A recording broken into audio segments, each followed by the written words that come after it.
Rumah sakit RS Indonesia di Gaza turut menjadi sasaran penyerangan Israel. Seorang staf organisasi kemanusiaan Medical Emergency Rescue Committee, atau MERC, mati syahid akibat serangan tersebut. Satu staf lokal Medical Emergency Rescue Committee yang tengah berada di lokasi, Abu Romzi, mati syahid akibat serangan ini. Demikian keterangan Medical Emergency Rescue Committee Indonesia lewat akun Instagram @mercindonesia, Sabtu, tanggal 7 Oktober tahun 2023.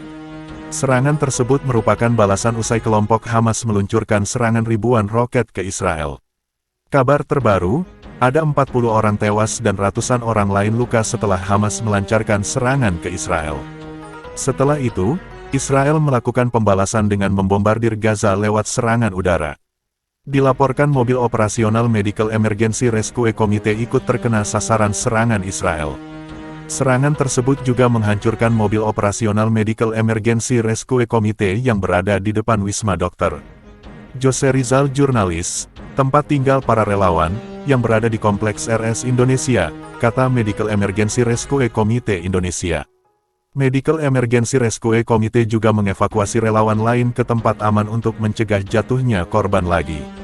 Karena situasi di RS Indonesia tidak kondusif, untuk sementara relawan Medical Emergency Rescue Committee yang saat ini berjumlah 3 orang, dievakuasi ke lokasi yang lebih aman sampai situasi terkendali, jelasnya. RS Indonesia di Gaza diserang Israel. Perang antara Hamas dan Israel pecah. Rumah sakit Indonesia di Gaza turut menjadi sasaran penyerangan. Dilansir Royan News, Sabtu tanggal 7 Oktober tahun 2023, Kementerian Kesehatan Palestina melaporkan seorang pegawai di Rumah Sakit Indonesia di jalur Gaza tewas akibat serangan tentara Israel. Kementerian Kesehatan mengutuk keras penyerangan terhadap rumah sakit. Selain seorang karyawan tewas, serangan tersebut menyebabkan puluhan pegawai terluka.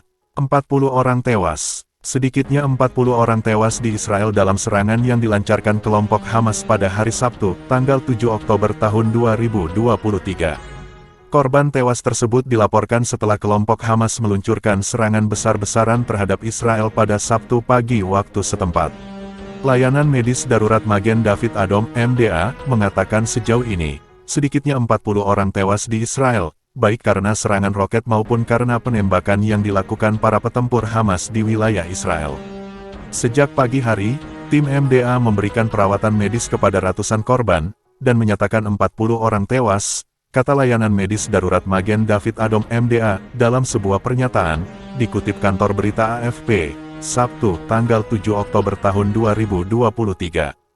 Sementara Kementerian Kesehatan Israel mengonfirmasi bahwa sedikitnya 779 orang terluka dan dibawa ke rumah sakit. Perdana Menteri PM Israel Benjamin Netanyahu telah mengumumkan perang melawan Hamas setelah serangan roket besar-besaran yang dilakukan kelompok tersebut, disertai dengan serangan para petempur Hamas ke wilayah Israel.